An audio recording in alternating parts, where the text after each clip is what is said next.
The Tzitzimime were supernatural beings associated with the stars, especially those visible during solar eclipses. Their name means those who descend. They were typically depicted as skeletal female figures adorned with skulls, a common motif in Aztec spirituality. In mythology, they played a key role in prophecies about the end of the world. The Aztec concept of time envisioned the universe passing through 5 eras, each ending in catastrophe. According to belief, at the close of the 5th era, the current age, these beings would return to destroy humanity. Fear of the Tzitzimime deeply influenced Aztec rituals and religious practices. The most famous ceremony connected to them was the New Fire ceremony, held every 52 years when the Aztec calendar cycles aligned. During the ritual, all fires were extinguished, and the people awaited the lighting of the sacred flame. The moment was charged with dread. If the gods chose not to sustain humanity any longer, the Tzitzimime would descend to end the world.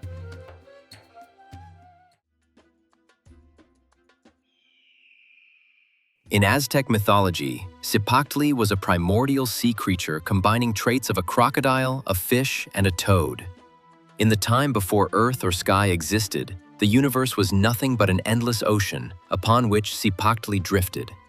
According to myth, the gods Tezcatlipoca and Quetzalcoatl lured the creature by sacrificing one of the gods' feet as bait.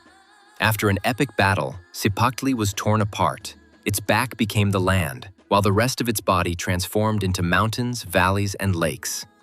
The creature also appears in the Aztec ritual calendar, where each day and year was associated with a specific symbol.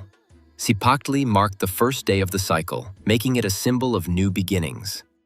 In the Aztec astrological system, it represented creative power, but also chaos that needed to be controlled.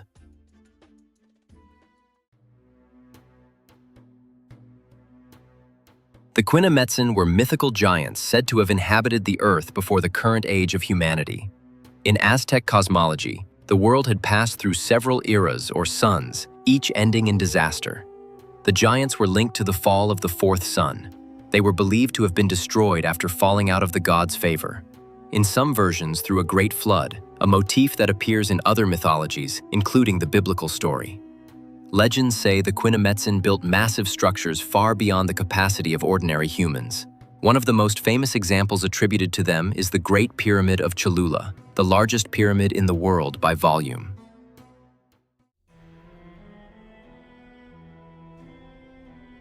The Huitzilopochtli was a mythical creature resembling a dog or otter, distinguished by its long tail ending in a human-like hand. Legends say it lived in lakes and rivers, lurking for unsuspecting people who ventured too close to the shore. When a victim approached, it would use its tail hand to seize them and drag them underwater. The bodies were later found stripped of their eyes, fingernails, and teeth, elements that, according to legend, formed its diet. Its name was also borne by an Aztec ruler who reigned from 1486 to 1502.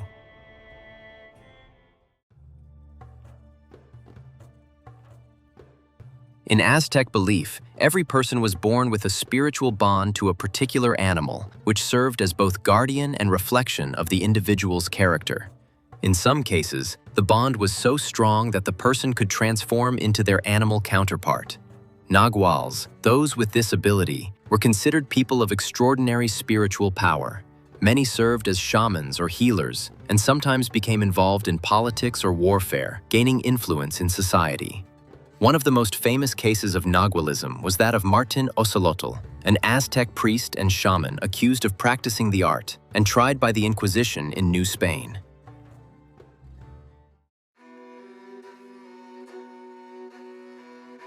The Cihuateteo were the spirits of women who died in childbirth.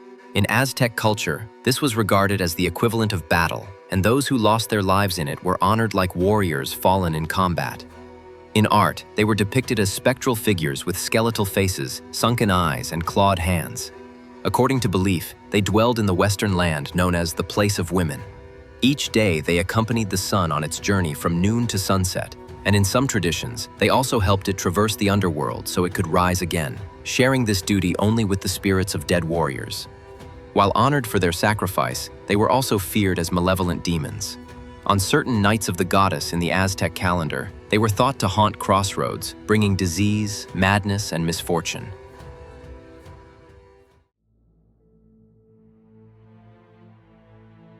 Camazotz was a terrifying, dark creature resembling a giant bat with a grotesque humanoid body. Its name literally means death bat.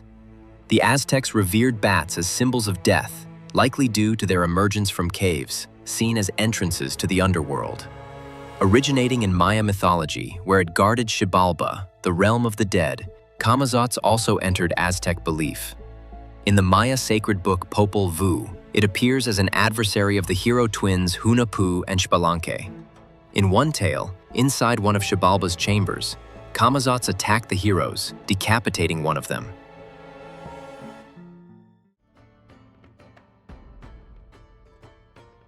The Chaneque are nature spirits inhabiting forests, jungles, and mountains. They are described as small humanoid beings, the height of a child or a dwarf. Each one is tied to a specific place, a spring, a tree, or a rock. Known for their mischievous nature, they can lead travelers astray, causing them to get lost or forget their way home.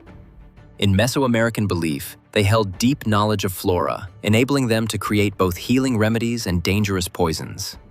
In regions such as Veracruz, Tabasco, and Chiapas, legends about the Chaneque are still alive, with locals continuing to believe in their presence and influence.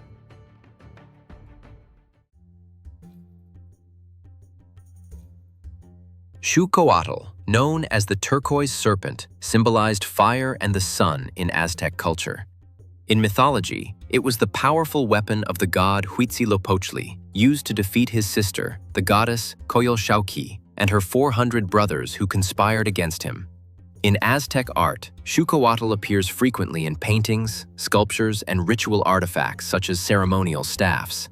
Its image conveyed strength, protection, and the might of nature's forces.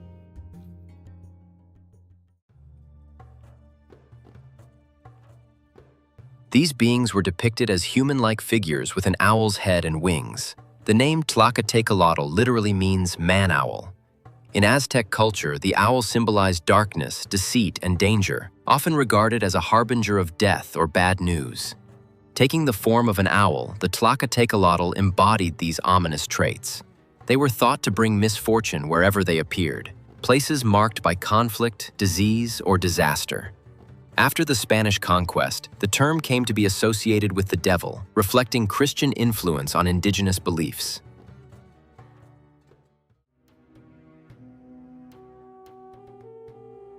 Mazacoatl was portrayed as a giant serpent with deer antlers and a rattlesnake's tail. Its body was often depicted in vivid colors, red, green, and gold. It was believed to live in caves high in the mountains or on cliffs, rarely leaving its lair. It could draw animals, and even humans, toward itself with its breath. In other accounts, it could transform into a woman to seduce men before killing them.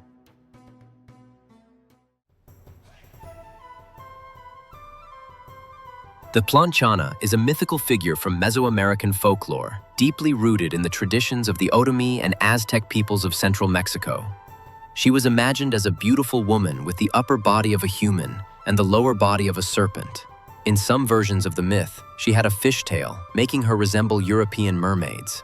The Tlanchana was an ambivalent figure, sometimes portrayed as a demonic seductress who lured men into the depths to their deaths, and at other times as a symbol of fertility, abundance, and guardian of the waters upon which local communities depended.